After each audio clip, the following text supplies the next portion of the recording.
The views and opinions expressed on all radio shows broadcast on Tom's Radio Toronto are entirely those of the hosts, guests, and callers who are entirely responsible for all show content and do not in any way reflect the opinions of Tom's Radio Toronto or its staff. These broadcasts are presented and made public as entertainment and general information only, in the hope that they will be entertaining and informative to listeners.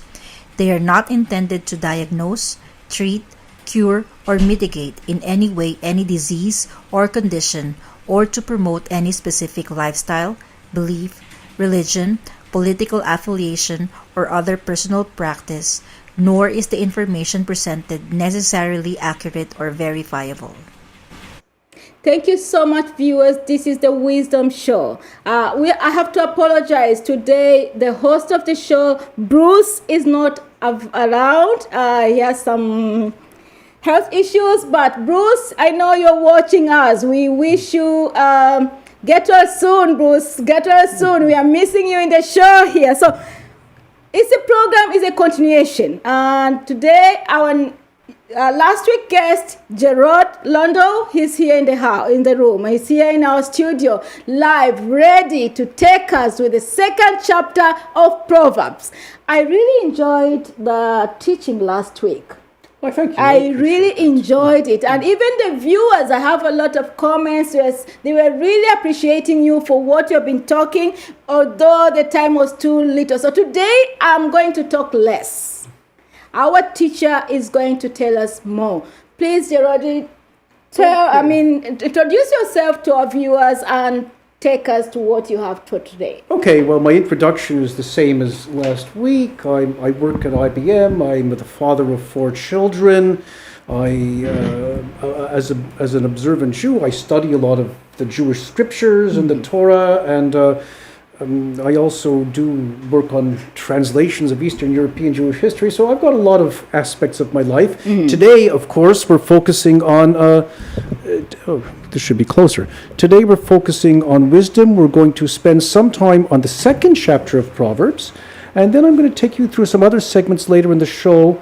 We'll discuss, it's been a sad week for me and for the Jewish community of Canada, as well as probably the general community. Many of you have heard of Rabbi Bulka. Yeah, I did, and my condolences for that. He was a very influential man. He passed away this week at the age 77. I've known him I'm from Ottawa, so I've known him since my childhood for 50 years.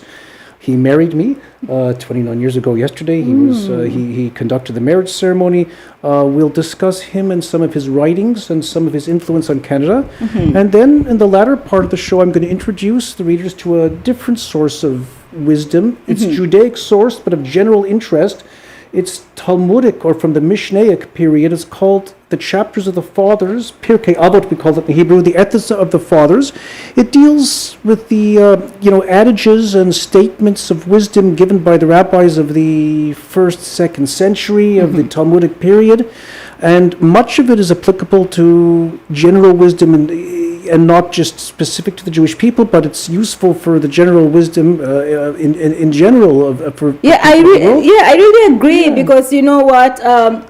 I am a Christian, but when I'm reading the Bible, I always like to read Jewish Bible. Okay, well, I don't understand everything, so I have the one which translates from Jewish direct to English. So, and this is the reason why I want to be a good student of what you are teaching us today. So please. And also in terms of the Chapter of the Fathers, in terms of the Christian content, it's written around the year 0 and a little after, so it's around from the rabbis around the time of Jesus. We're going to hear some of their wisdom today. Wow. So, I can't wait. My ears are open. Viewers, stay with me. Don't leave your screen. Let us learn. There's a lot of things we need to learn, We'll get there. We'll get there. So let's first start with reading the second chapter of Proverbs. It's not going to take that long. It's a continuation of last week, actually.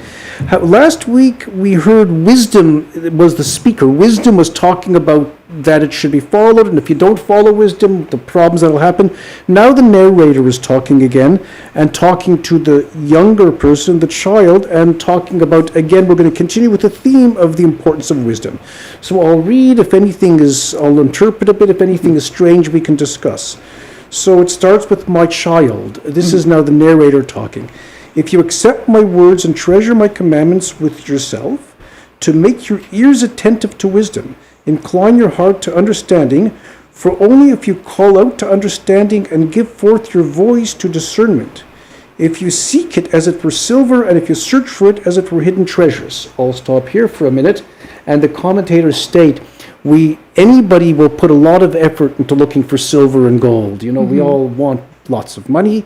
It says, what it's telling here, if you put that same type of effort into the search for wisdom, like it mentioned here, silver and gold, if you search for it as if it were hidden treasures of silver and gold, then you will understand the fear of God and discover the knowledge of the Lord. So, you know what, we are reading the Bible, but sometimes we need to understand and remember our viewers are coming from different nations. So tell us, when this chapter starts with my child, so do you mean God is referring to me as his child? The interesting thing here is that this is not the word of God. This, I mean, it's divinely inspired, but in Proverbs, like in these parts of the Bible, we're having a wise person. As we said at the beginning, it was probably King Solomon. Oh, okay. King Solomon preaching. So the wise preacher is preaching to probably the younger generation. And there's even an interpretation that this is King Solomon's mother talking to her son, saying, my child, watch what you're doing. So the son here is us. It's the audience of who we are the listeners. That's an excellent question. Okay.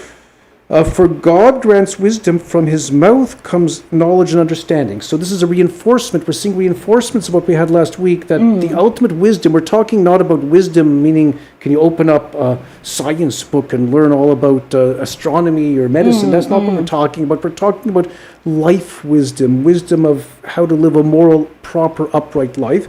That, and as we established last week, according to the book of Proverbs, and I think any believing person from any religion would agree, comes from divine inspiration. If you don't have the divine inspiration, you'll likely be, following your own paths. You'll invent your own. So that's why it's saying that God is the one who grants the wisdom. Yeah, so when I'm reading this chapter here, is that a lot of people are struggling, looking for gold and silvers, looking for good life, looking for... So what I get here is that God does not want us to go out and struggle looking for gold and silver. I mean, the word of wisdom, he said, it's not God, it's someone. This is the word of wisdom. That's, when you're talking, it's when I'm getting that this is the word of wisdom, that we should look for God's knowledge, or we should look forward. Yeah, probably true. Now, there's nothing wrong. I don't understand. We discussed last week, there's nothing wrong with looking for gold and silver. So if we don't have any money, if we don't earn our money, we're going to starve. Yeah, because life won't work. So there's nothing wrong with even striving for wealth, but it's telling you, do it with wisdom. Process. Yeah, do it with wisdom. Make sure you search with wisdom with the same type of energy as you're earning your livelihood. If you put the same type of, let's put it this way, if you put the same type of energy into enhancing your spiritual life as you put into earning your livelihood, you'll end up having a good life. You'll need both. And we'll see when we get to Pirkei Avot, chapters of the Fathers later on, it says, if there's no wheat, there's no Torah. Torah here being, the wisdom. Meaning, if you don't have food on the table, your pursuit of intellectual wisdom probably won't get you very far. On the other hand, if you don't have the pursuit of wisdom, your food on the table won't mean very much, because all it is just personal enjoyment. But so it's not negating gold and silver. Yeah. It's just saying. Someone was telling me, don't work smart. Correct. Work smart. That means I should learn the ways to work smart by not using too much energy on doing stuff, but I should use, that's what I'm saying, wisdom. How to do things. That's a good way of putting it. Okay, so let's continue with the chapter. Yeah. Which is good questions. He has, such a person has secured the internal knowledge and understanding for the upright. It is a shield for those who walk in innocence, to safeguard the paths of justice, for he protects the ways of the devout ones. Talking about God. God will protect the ways. God will offer protection to those who are devoted to him. And it's not saying any particular religion here. That's the nice thing. It's talking wisdom and spirituality in general. No, you said something where God will protect for those who devote to him. Yes, correct. What do you mean by devotion? It says the devout ones. It means those who follow his word. And here it's probably, let's be general. We're not talking about the specific religion here. Yeah, I understand. What Jews and Christians and Muslims and many others will agree on with, and we'll see Rabbi Bulka is a prime proponent of this, being a good person. Love your neighbor as yourself. I think we've all heard that. And it's often phrased in the negative way in Pirkei Avot. We see, don't do to others what's hateful to you, because that's easier to relate to. Be a good person. If you care about your fellow and you work for the good of the world, that's what it's talking about here. It's not necessarily talking about the rituals of religion, although that's important as well. So what will happen if you do all that? It's now going to continue. Then you will understand righteousness and justice, fairness, and every good course. When wisdom enters your heart and knowledge becomes pleasant to your soul, a wise design will watch over you. So, then the wise design, I think that's just a euphemism for God. God will watch over you, and understanding will safeguard you. The wisdom will protect you. As we discussed last week, if you're smart, you'll not smart, but if you live a moral life, you're likely not going to fall into the thieves and the immorality of life, and then you'll be protected from the punishments, from not the punishments directly, but from the consequences that come from such acts. I agree that what I understand from you is that if I live with wisdom, I will be avoiding sin. Correct. Okay. Or pitfalls. Oh yeah, Pitfalls exactly. even. So, and it's true because people don't have this wisdom. So how do we get this wisdom? Well, by studying the scriptures is certainly a good way. By studying books of wisdom, by associating with wise people, that's the ways of acquiring. Viewers, by associating with wise people, by reading the scripture of God. I mean, it's not only the scripture of God, but reading, I think this is the main reason Bruce wanted to have this program, because he wanted to impart that wisdom to people, to understand. And I feel I'm getting it inside me. Good. I'm glad to hear. Let's go ahead, because I'm so interested. Fascinating. Really. Yes, we're halfway through the second chapter already. To rescue you from the way of evil, from a person who speaks duplicities. So, it'll keep you away from people who double talk and who are going to lead you, let's say, into the scams and into the bad aspects of lives. For those who now it's going to get to the negative. It always tells you what will happen. For those who forsake paths of uprightness to walk in the ways of darkness, who are glad to do evil, and who rejoice in the duplicities of evil, whose ways are crooked and who go astray in their courses. And now it's going to say something interesting, which has a very interesting interpretation by our commentators. To save you from the strange woman, from the foreign woman whose words are glib. So it's talking about the image of the seductress who is going to seduce you into sexual immorality. But one of the most prominent commentators of the Jewish Bible, his name is Rashi, Rabbi Shlomo, the son of Yitzchak, from the 13th century or 12th century, I don't remember exactly. He wrote commentaries in the whole Bible. He said it's not talking about the woman here. It's using this as a euphemism for those, just in general. I'm going to read it inside, actually. Okay. In verse 16. Let me see. Got to find it here. Give me one moment to find it. This is my reference book. Rashi insists that the phrase used metaphorically for heretical doctrines. So he's using the seductress woman as an image of heresy, of false religious beliefs. That's what Rashi is saying.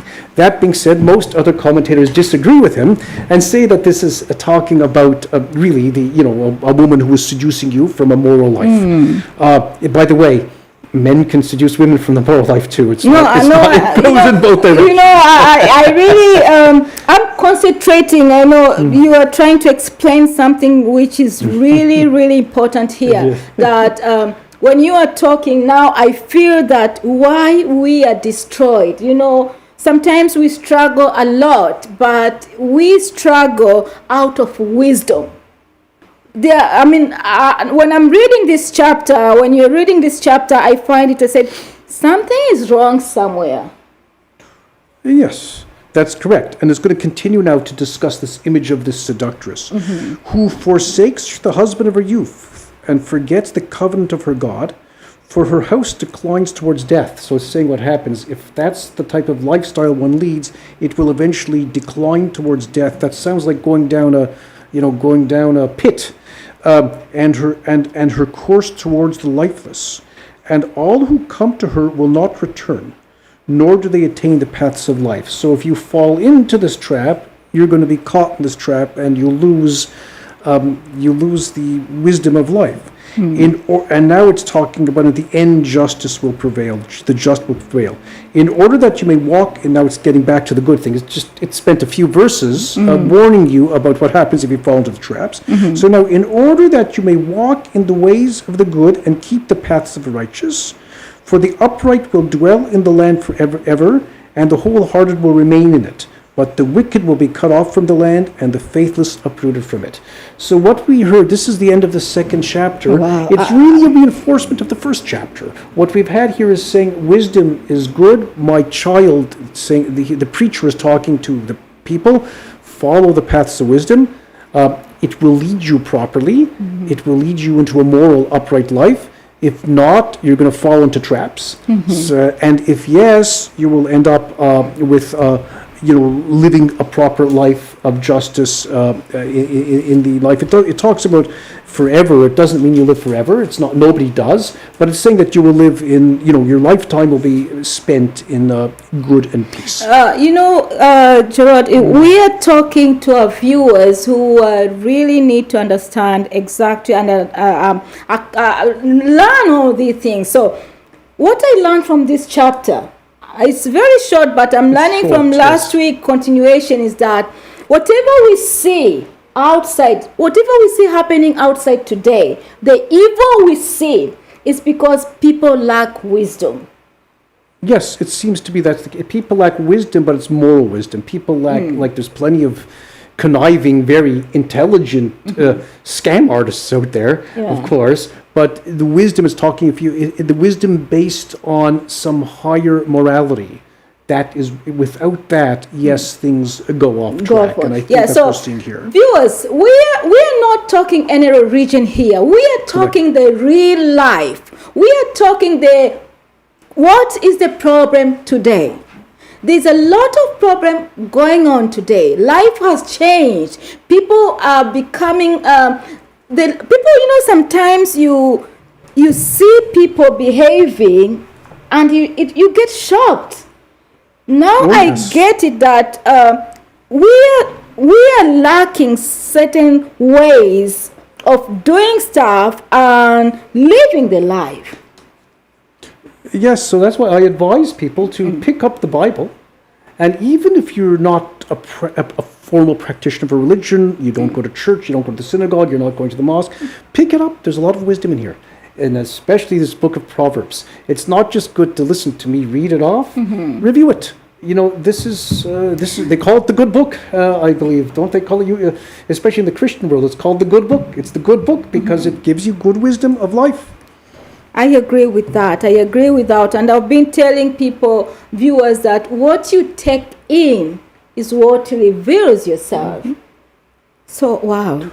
So what do you want to tell us more about this chapter? I know it's very short, but I really want to hear something.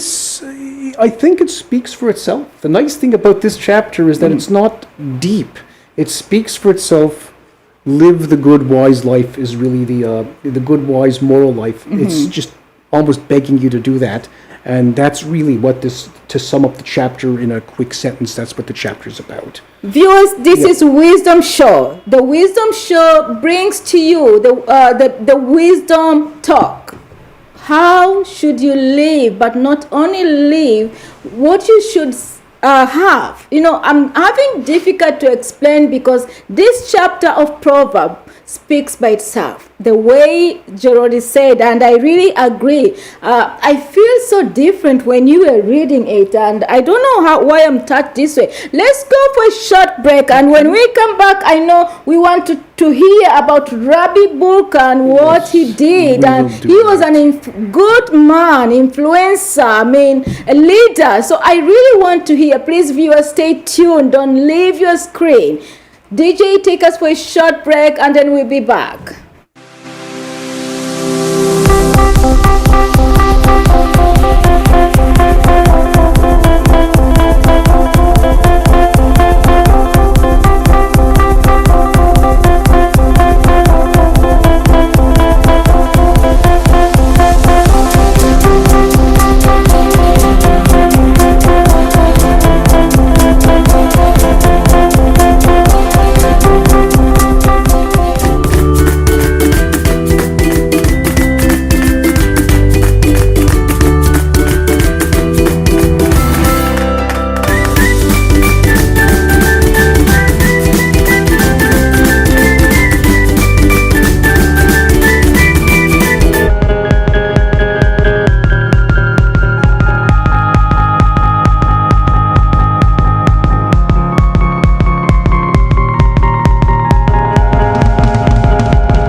I understand you have a personal attachment with Rabbi Burka, and today you want to tell us a little bit, not a little bit, you want to tell us the detail or whatever, how you knew him.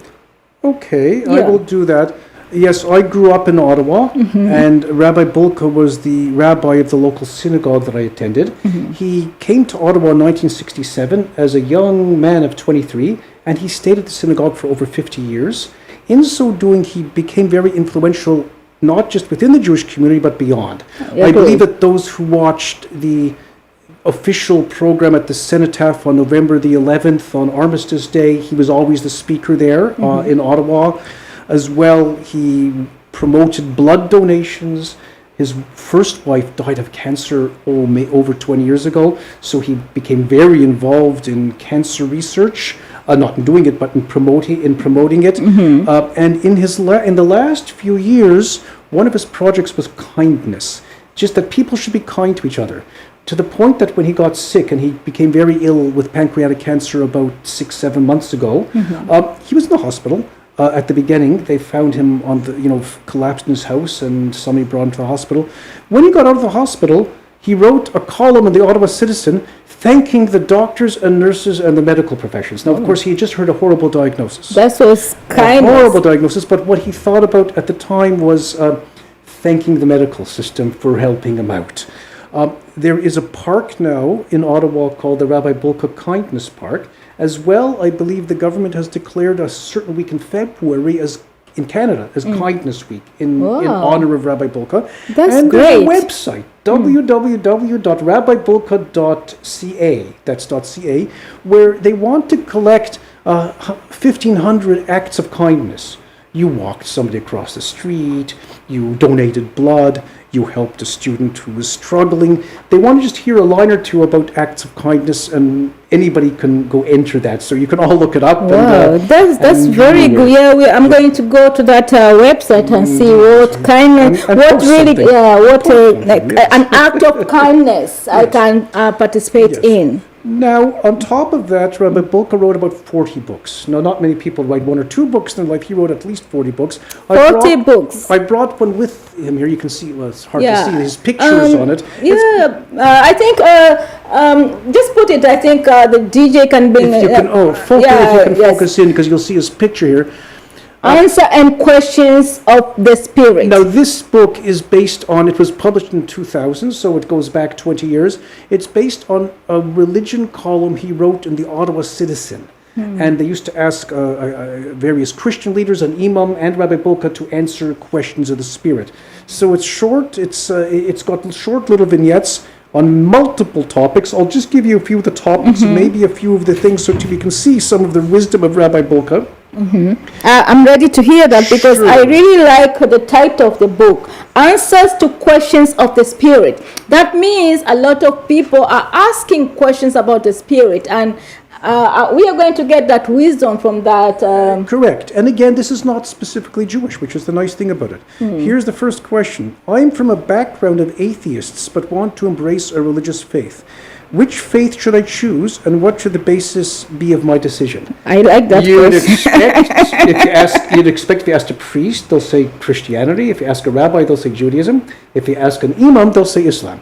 Rabbi Bulka does not say that. He says there's no precise answer. First, you've got to look at your own background, and it makes little sense to embrace a faith which won't make you feel comfortable. So you should look around at what's out there and see something that you can affirm. And whatever faith you choose, make sure it's not on the basis of what the faith can do for you, but what you can do for it. It's not what good it can do for you, but how can you do for it. It says avoid faiths that have not stood the test of time, and also make sure it inspires you, and avoid faiths that preach negatively about other faiths. Beautiful answer, isn't it? It's a very, last night I was talking to my kids, and we were talking about being atheist, what it really means, and how should you choose. The same question. We were talking about what is the best religion, what is the best belief. And now you're giving me the answer. that it depends. Look, I was born as a Jew, I'm raised as a Jew, and I'm committed to it. Other people are born and raised as a Christian. And we talked about Rabbi Sachs last week, and he said something profound. God may have spoken to different people with different languages. It doesn't all have to be the same. Of course, we're all going to be very committed to our own faith. But when it comes down to it, there's nothing greater than if it doesn't preach tolerance, goodness, and being a good person, it's not worth anything. And we have to respect that there are different strokes for different folks, as they say. And really, that's what he's saying here. Here's another question, similar. We're a couple in love, but of different faiths. Will this be an obstacle to our getting married in a religious ceremony? And his answer here, he's getting a little more traditional. He said, when you're looking for compatibility, you look for lots of things. Do you like the same baseball? Do you like the same foods? He said, well, religion is a very important part of life. Maybe you should look at whether or not there's religious compatibility as well. We all say we should, we want to marry somebody who shares our same love of baseball. Yeah, it's true, But we don't care about religion. He's saying religion is an important part of the game. So again, a gentle but firm answer here. So, what is the answer? Religion is very important part of compatibility. You should, it certainly should be a factor. Yeah, because I understand when you are looking for a partner, you have to look for similarities and what likeness you have. Yeah, I'll read his last line here. We understand that shared values are central to marriage. Why should religious values be less central? That's his. I agree with that answer. Yeah, that's his answer. And you know what? This is the problem where the community is facing today. People meet, especially this young generation. They meet and they always talk. I said, no, I don't mind who you are. I don't mind your religion. I don't mind your traditions. I don't mind your culture. I love you.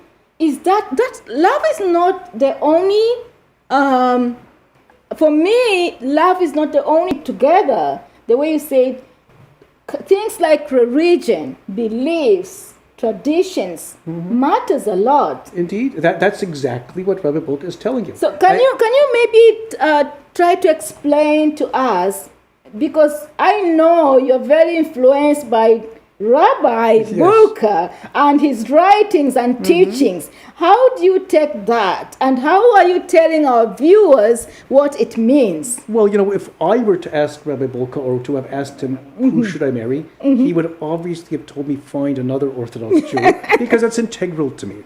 But this was not the question asked here. This was a general question. All he's saying is It matters. don't negate it. These days we just like to think everything is good for everybody. It's true. He's telling you it matters. It's just it's important. It doesn't mean it can't work, but it's an important part of it. Now I'll change to another question, and I'm not going to have a good answer, nor will he, for this one, and it applies to him as well.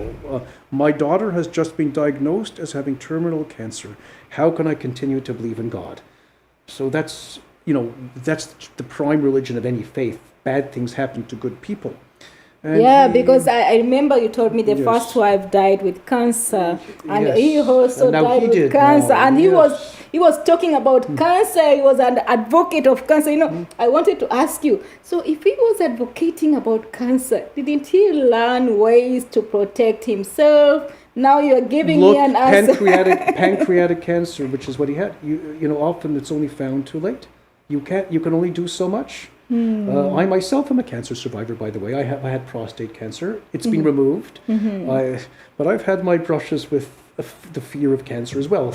Fortunately for me, it wasn't. But the point here is the word of wisdom that if you have bad things or challenges, they should not take away from your belief of That's what he's saying. He's saying, first of all, he says, this is the question of questions. I'm reading him here. Yeah. Let him talk. It goes to the very core of the meaning of faith. Then he goes on and saying there is no promise. Suffering unavoidably leads to questioning of God.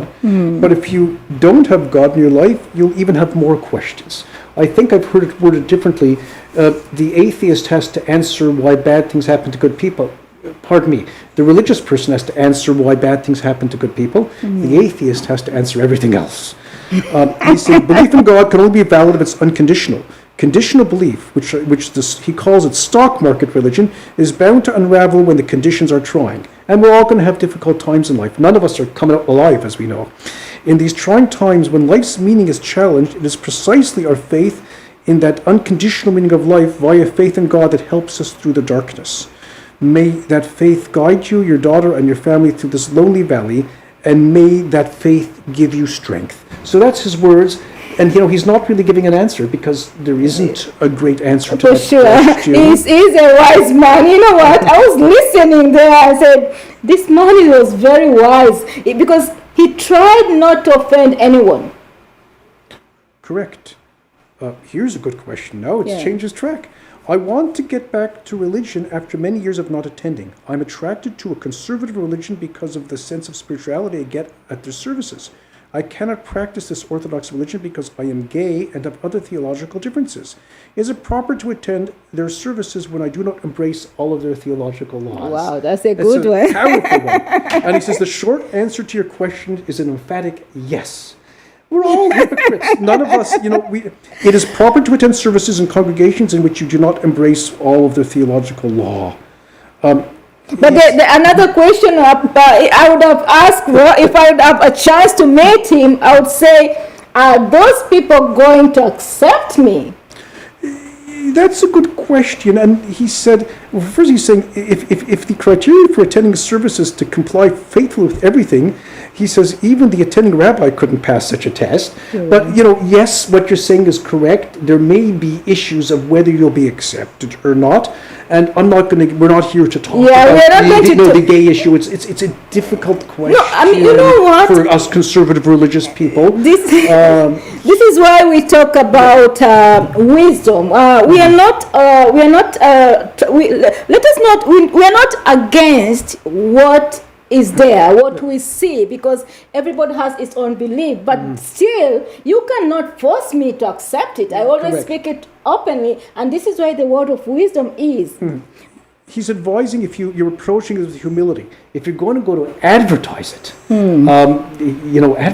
then it may be a problem. But otherwise, for sure, I'll give you a different example. One of the tenets of our religion on the Sabbath, which is coming up in a few hours, is we don't use electricity, we don't drive in cars. But in the environment I grew up with in Ottawa, before I became completely Orthodox, a lot of people, including my parents, would drive to the synagogue in a car. They'd park a block away because they didn't want to make it obvious. And then they walk. But the question is, are they going to go and flaunt it and advertise it, or are they being a little embarrassed about it? If they're being embarrassed about it, they would be welcomed. If they went and promoted it and advertised it, it's another story. I'll do one more here, and then I'll leave a few mysteries because there's about 100. There's about 100 questions here. I want to hear. I want to hear our last chapter, our last topic about chapter of the Father. Yes, so we want to get on to that. Yes, exactly. Okay. Is it ethically acceptable to use animal organs to replace the malfunctioning counterparts in human beings? Wow. That's what he said. And his answer is yes. There's a difference between animals and human beings. Of course, we have to treat animals with respect and kindness, but they're not human beings. They're not human beings. He's saying, as noble as it may seem to treat animals as we treat humans, the problem with this is that down the road we may treat human beings as animals. If you think that they say Hitler loved his dogs, but he hated people. So there's no difference between eating chopped liver and injecting iron into your body that came from an animal. So he's basically saying, yes, we can. You can use animals, but it has to be done with respect. That being said, maybe we all eat too much meat. This is me talking about him. My daughter's a vegan. I said, maybe you're right. Maybe I do eat too much meat. Maybe we overdo it. No, but that's some of his words. I really agree and accept that this man was very wise because you can see from his answers. Very simple, very simple. He didn't want to offend anyone, but he gave a broad explanation. Very broad. And he wants you to judge yourself. Yeah. And he's not saying, you asked me religion, be Jewish. He's not saying that. He's giving answers that really can accept. No, I mean, those answers are very broad, open-ended answers whereby you leave it for me to decide. And we will miss him. I think Canada will miss him. He was eulogized. Trudeau had a tweet memorializing him. The chief of police in Ottawa had a tweet memorializing him. The editors of the newspapers did. So he was influential in Canada. No, I can see it. I can see it. And what we now have is his legacy of books. The books. So we have that to look at. Viewers, I think you need to go and read these books. This is only one book, but then I have been watching him through YouTube, his teachings, and I really found him as a wise man. He was very simple, but his teaching can influence you and make yourself feel exactly who you are. All this teaching, they make you to ask yourself, what is my identity, who I am, and what I should do? That's what I found it. Yeah. So thank you so much. Let's go for a short break, and then when we come back, he's going to talk about the chapter of the Father.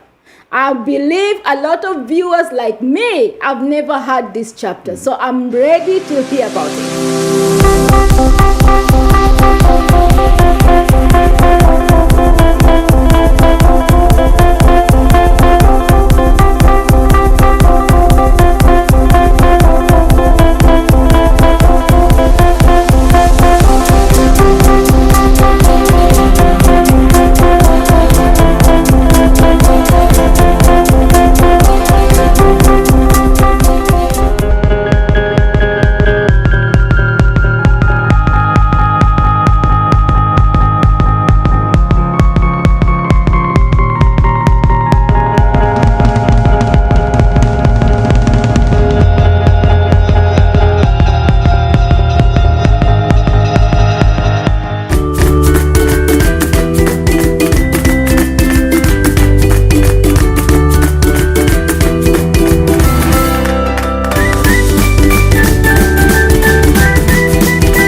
Thank you so much, DJ Owen. And we are now going to discuss, we're going to hear about the chapter of the Fathers. Okay. What is the chapter of the Fathers? Thank you. It's a section of the Mishnah. The Mishnah is beginning of the Talmudic period. Is the codes that the rabbis wrote around the 2nd, 3rd century of the Common Era. So going back, that codified Jewish law. And many sections talk about how to observe the Sabbath, how to observe Passover, how to conduct courts, how to solve business problems, how to conduct a marriage ceremony. So it's full of ceremonial law and business law. But one book of it has moral adages.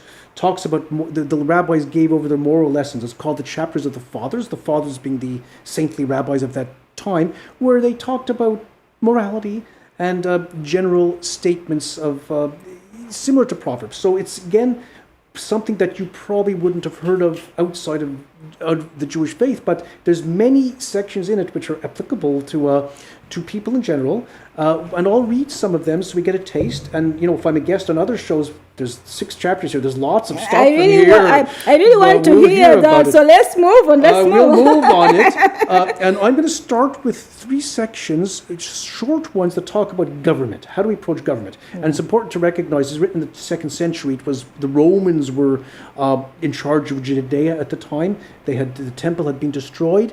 It was not a time of democracy, so we may hear some harsh words about government. But this is the purpose of the show. Correct. Wisdom show. That means we're learning. Okay, so it talks about the names of the rabbis who were involved. Shemaiah and Avtalion received the tradition. Shemaiah says, "Love work and despise lordliness," meaning being the boss is one thing. If you want to be a boss, love the job, but not the fact that you have the position. So that's one word of wisdom. And then he says, and do not become overly familiar with the government. Be careful in your approach to the government. I'm going to read 3 of them and then we can discuss it. Okay. And then another section which Rabban Gamaliel said, I think you may have even heard of the name Gamaliel from the New Testament because he was a rabbi around that time.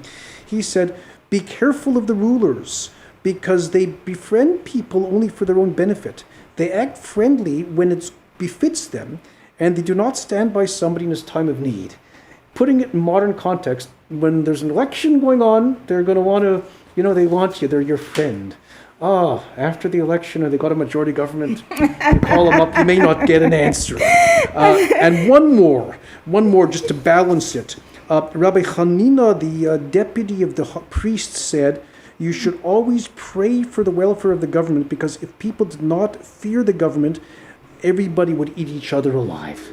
So that's saying that you need a government, no anarchy. So I've given you 3 different phrases to sum it up. We need government.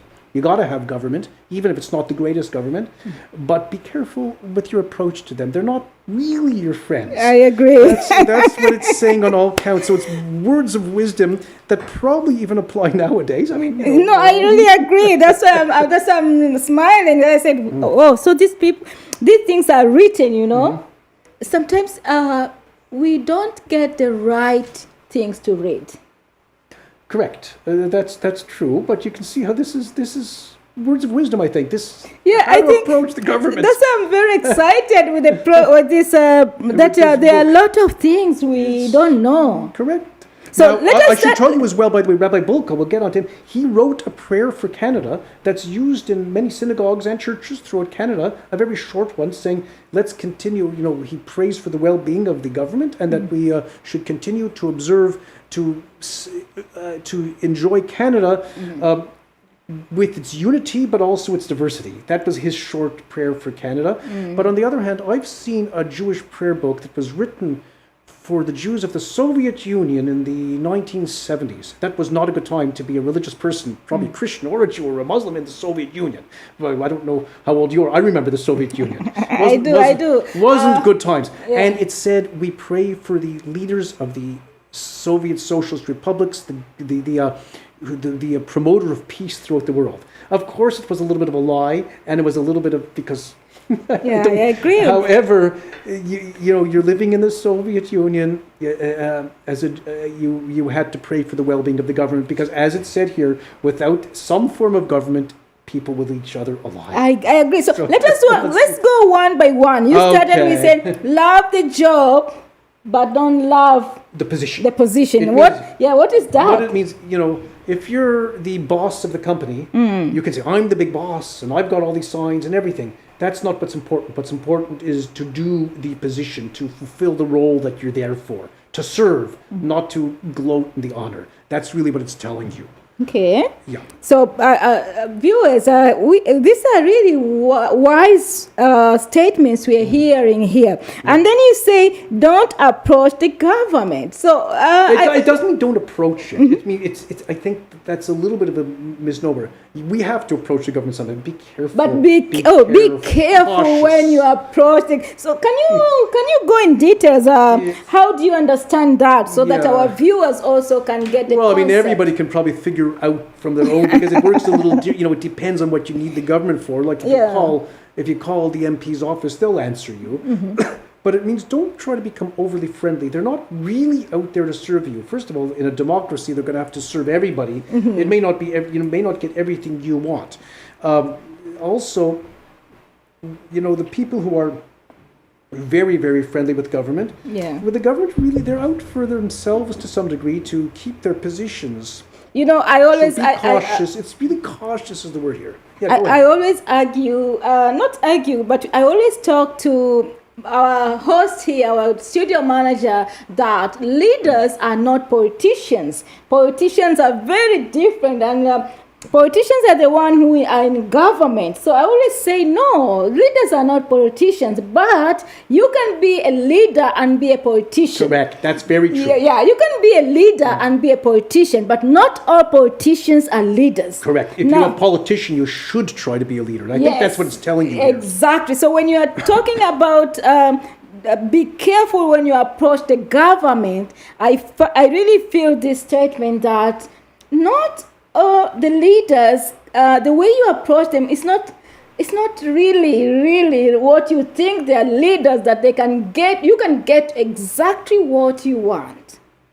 It's correct. They're out. They're in a sense they're going to be out for themselves to some degree or another. I agree with Hopefully, you. in a democracy, a little less than in. I talked about the Soviet Union, but hopefully less so. But nevertheless, No, I that's what always it's say, I said, no, this is wisdom show that politicians always think the next election. Correct. Yes. Yes. If you're a politician, you always think the next election. But if you are a leader, you don't care if people elect you next election or no. You are going to serve. You spoke something about serving the people. Correct. Yes. Yeah. Okay, I want to hear more.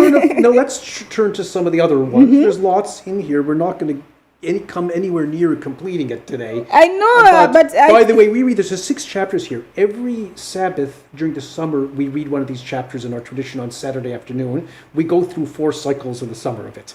So it's part of our tradition that we do. You do it in details, eh? Yeah, we also need to hear the Rabbi details. Bulka, I don't have it here. Rabbi Bulka wrote a commentary on this. It's called "As a Tree by the Waters." One of his early books is a commentary on the chapters of the Fathers. I don't have it with me. It's in my mother's house in Ottawa. I have to borrow it now. Anyway, no, but I think next time it's very important, people, because this is a program where people need to hear this in details too. Yeah. So let's hear some more of it. So it's talking about another set of rabbis here who accept the tradition. Yeshua ben Prachia and Nitai of Arbel received the tradition from the previous ones. Yeshua ben Prachia says, accept a teacher upon yourself, acquire yourself a friend, and judge everybody favorably. Now, these are common sense things. It says everybody should have, even a great person should have somebody who they look up to as a teacher. And everybody should, you can't go through life alone. You need a good friend. You need friends to talk through things with and to be part of your life. And, of course, judging everybody favorably, that goes without saying, but you know what? It's obvious, but I think we all fail on that very often.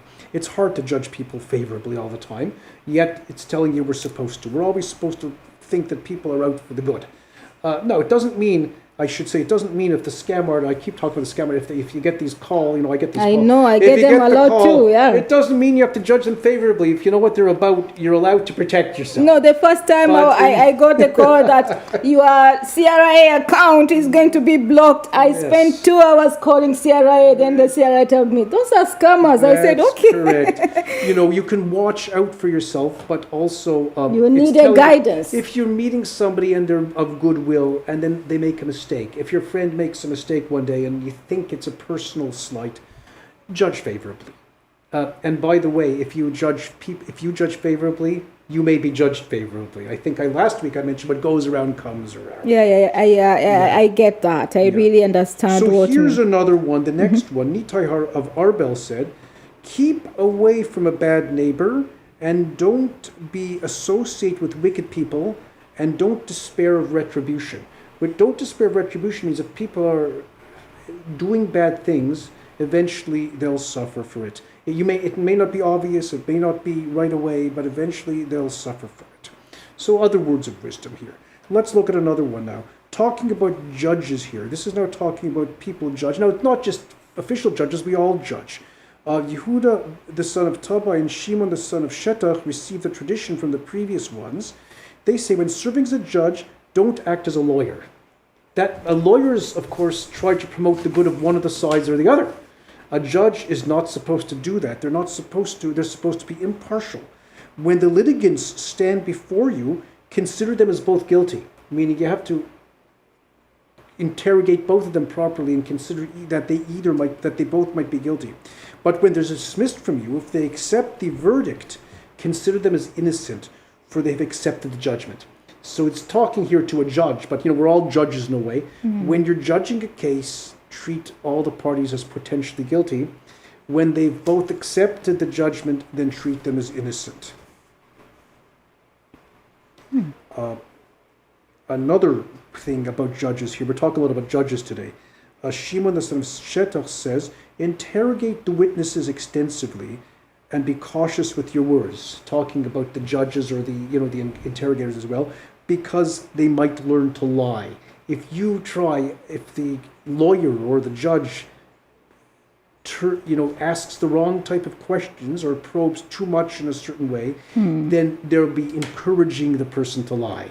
So it's telling you to be very careful on that count. So this chapter of the fathers is a kind of a book which give guidance on how... It's wisdom from the rabbis of that generation. Yeah, and you can see this wisdom is general wisdom that I think we can all learn from. Why did they call the chapter of the father? Maybe before the fathers, that's a good question. It's, first of all, fathers always refers back to people of old, the sages of previous generations. Here it's the rabbis, of course, of the Mishnaic Talmudic period. It could go even back further to the biblical fathers, but it's stressing the importance of tradition here. That these are, as we learned in Proverbs. So it's talking, the fathers can be, it's talking, it's a general and common word, fathers, as the head. Correct. The leaders, the heads, but from old days. Yeah. There's, we all like to say we know better. Gerard? Here, they always say a statement that we are all equal.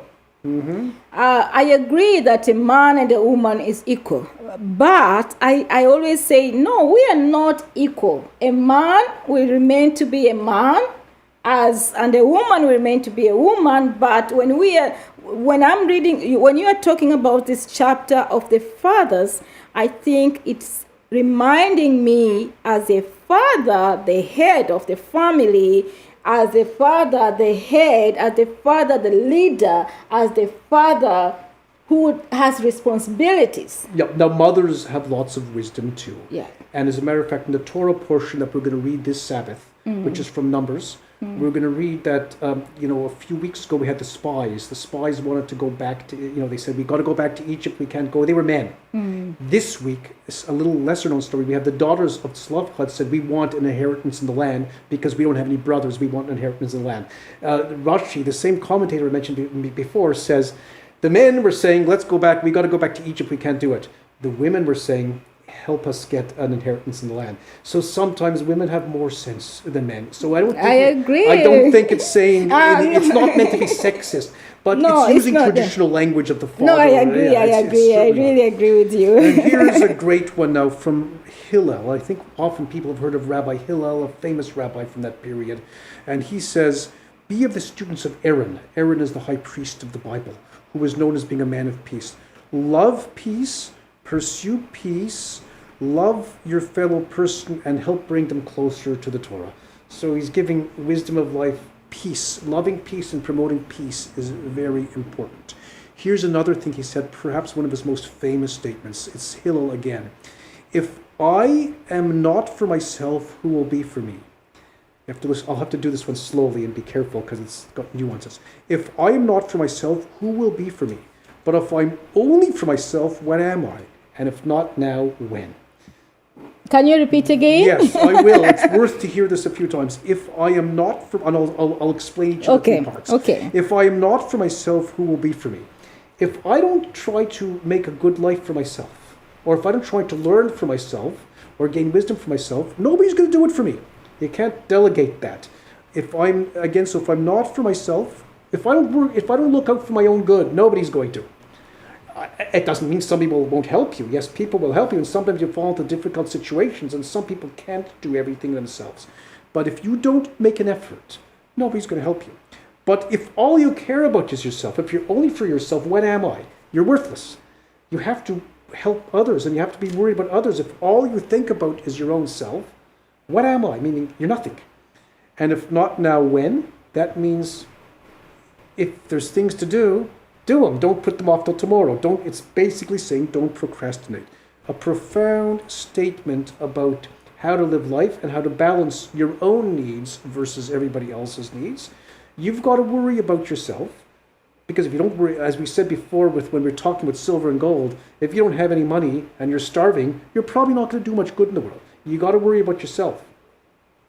But if you're only worried about yourself, you're valueless, you're worthless. And if that means you need to balance. You need to balance. Correct. He's not telling you exactly where the balance is. It'll be a little bit differently for every person. But he's telling you need to balance. Correct. And his grandson Shimon said, Rabbi Simon, all my days I've been raised among the sages, and I found nothing better for oneself than silence. So, don't talk too much. There's another phrase later on here which says, say little and do a lot. Do more than you say.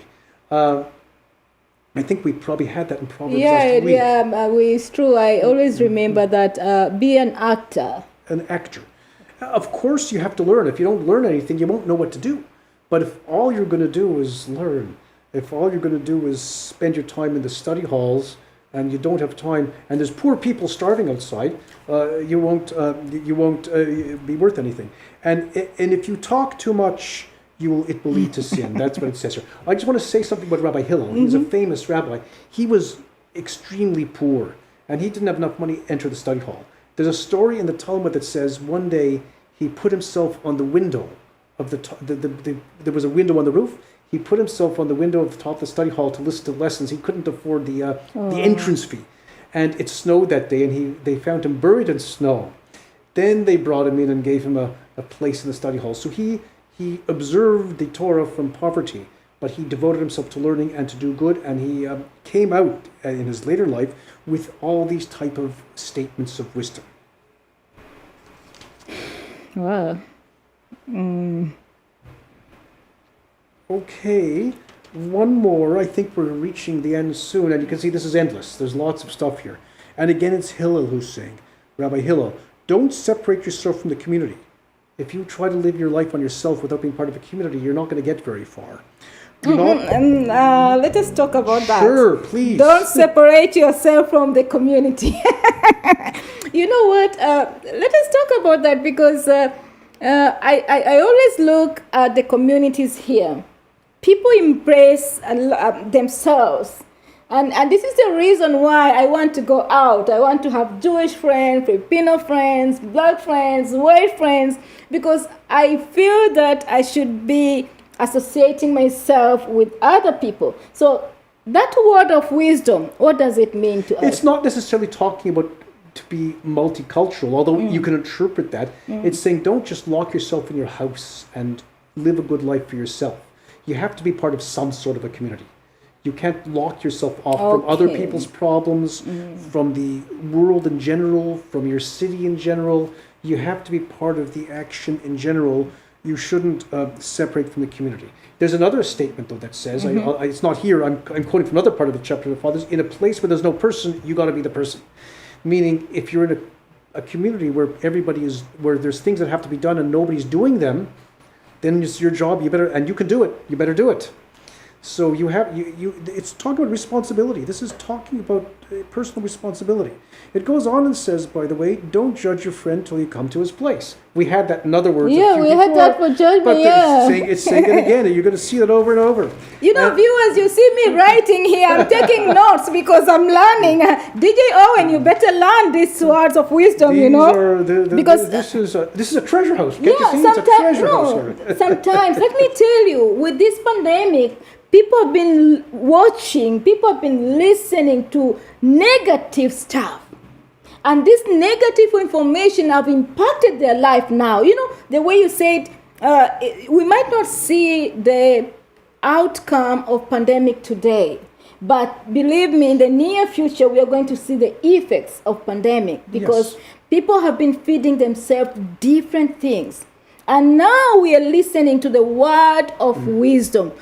Viewers, please, let us listen to things which can change and impact us. So we still have 5 minutes. Okay. I want to continue listening. Okay, we'll talk about the pandemic for a second. We're going to learn good and bad. There were lots of bad aspects. First of all, it's basically bad. It hurt a lot of people. A lot of people died. I know people who died. I think we all do. I know people who are still quite ill in the hospital. On the other hand, some good is going to come out of it. There's different types of communities now. I can now go to lectures and see classes from people around the world because we're all used to Zoom. We all spend time on Zoom. That's not going to... Now, the office I work at is not going to go back to a 5-day in-house work week. So we'll end up with a cleaner environment. There'll be hopefully less cars on the street because, a lot of the work we do can be done at home. I'm not saying always. And, I agree there's a with balance. You. But for me, I like to meet people. You do, but, look, your job can't be done at home. My job, some of it can be. Do I need to be in the office 5 days a week? No. It's a 20-kilometer commute each way. That puts a lot of carbon in the air. You agree. So we are going to save the environment too. I think, by the way, that the environment, the atmosphere in Toronto has got to have been cleaner in the last year because for sure, for this pandemic, it has been cleaned very well. So I'm not saying it's good and bad, but like anything else, we've got to learn. We'll be learning the lessons. With that, yes, as you say, let's go on to another statement here. Don't say something that can... There's 2 ways of interpreting this. I'll read it in 2 ways. Don't say something that cannot be easily understood. Don't talk too cryptically because eventually people will figure it out or you'll have to struggle to figure it out. But it also is saying don't say something that shouldn't be heard. If you've got a secret, don't tell it because eventually it will get out. If you were asked to keep a confidence, keep the confidence because if you don't keep the confidence, you should be keeping the confidence because you're supposed to. But if you don't do it, it's saying eventually it will go out. They'll know. It will go out. Yeah, because people say, I'm telling you this and don't tell it to anybody. I said, okay, but you are telling me now. Yes. And then it says, it concludes here, don't say that I'll study and I'll learn when I have time, because you may not have time. We don't know how long life is. We don't know how well one will be. We don't know what tomorrow will bring. So if there is studying or good deeds or work to do, again, we had before, if not now, when, don't, it's saying in other words, don't put that off. And I think I can squeeze in one more little one here. Yeah, There's so much to squeeze in. Okay, here's one. He used to also say, a boor cannot be fearful of sin. That somebody who doesn't know anything can't be somebody who is afraid of sin. An unlearned person cannot be scrupulously pious. A bashful person cannot learn. You got to be able to ask. To learn, you got to be able to ask questions. And the quick, impatient person cannot teach. The person that gets angry all the time won't be a good teacher. Anyone who is excessively occupied with business cannot become a scholar. Meaning, yes, you're allowed to be occupied with business, but with limits, because otherwise... If you become a... And as I said before, this is the one I quoted. I know these on the top of my head, so I sometimes go back and forth. In a place where there are no leaders, you strive to be the leader. So we learned before that not everybody has to be the leader, but if there's no leader, somebody has to step up. It means, we'd say in modern English, step up to the bat. I agree. So this is very good. Let us wind up with Sure. 2 minutes. What are you telling? What are you? How are you summing up? Yeah, it's hard to sum this up, as you see, because it was all over the place. I know. This It's was really a little hard. bit of So be careful of the government, be a good person, try to learn. If there's no place, don't talk too much, do more than you say. If you want to be a teacher, you better not be an angry person. If you want to be a student, you should be not afraid of asking questions. keep away from bad neighbors. Keep away from bad neighbors. Love the peace. Pursue peace. Don't break your secrets. So again, how to sum up? Yeah. To sum up is that we have we've covered at least 10 to 15 bullet points. And all these and there's plenty more. Thank you so much, Gerardi. Thank you for joining us. This is Tom's Radio. My pleasure. Bruce, we miss you and hope you get better soon so that we'll be here on Friday. But believe me, today I got a word of wisdom and I've been a very good student, and thank you for giving me this opportunity. Thank you so much for being here today. And thank you for having me. Yeah, and speak these wisdom words to me, because sometimes I take things so lightly, but then I found that no, we have the guidance. We have somewhere these things have been written. So it's not, I hear it for the first, for sure, I'm going to read this, and you are telling me a lot of stuff with this chapter of the fathers. It has a lot of lead, which I really need to hear. So I hope you will have time another time to be with next us. time I come, and I know we'll have different guests, I'll bring this back and we'll talk about For more. sure, I would like do more to. of it. I would like That'll to. be my trademark. Thank you so much, viewers, for being with us, and Thank please you. stay tuned. Continue watching us every Friday, The Wisdom of Show. Next Friday, Bruce will be here and another guest of ours, but I'm very sure Gerardi is going to come back. Oh, yes. So don't stop watching Tom's Radio Toronto. DJ Owen, thank you so much for making us to have this program today.